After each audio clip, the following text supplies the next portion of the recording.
when you come together, that voice amplifies, the message gets stronger, you're more likely to be heard. So if you can unify and come together, that's definitely one.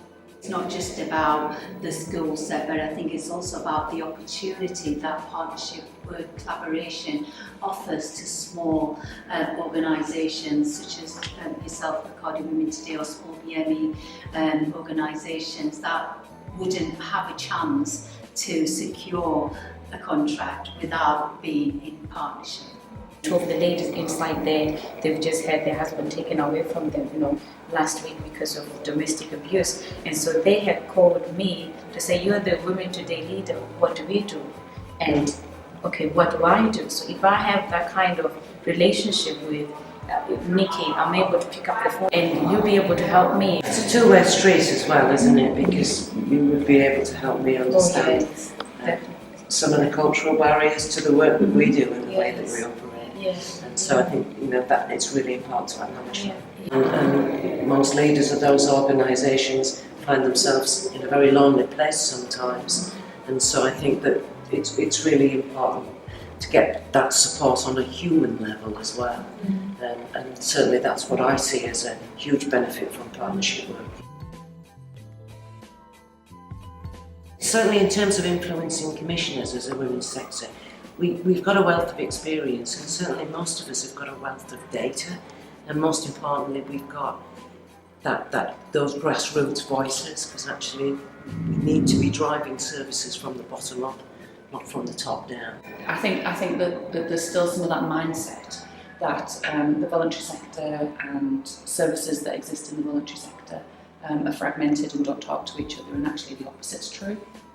I think we do. We've got to make sure that we understand what the needs are in local communities, and I guess that's where some of the smaller women's sector is in a really unique position, because we have women coming through the doors every day of the week and understand sometimes that the strategy that's written out on the top shelf doesn't work out quite so effectively on the ground. So we really need to be feeding that up and influencing the commissioning framework and influencing what's commissioned and what goes out there. You can get what's happening on the ground in your organisation fed up, and that can lead to bigger change. I think that's value for an organisation like ours, knowing that we're part of a bigger picture.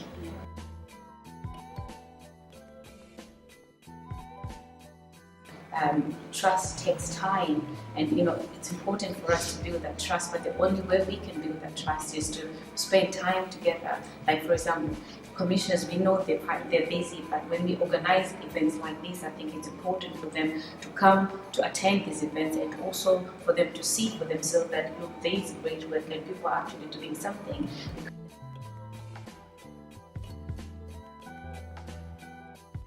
We can give a real life example of the work that the Women's Resource Centre, in collaboration with IMCAN and the Women's Aid Partnership, have come together to offer support to a small emerging organisation like Women Today. So I think there's some real valuable learning that we can take from this. I think it's important. Somewhere I feel like we need to write this up, and we need to be talking about how that's done, because it is a model of good practice.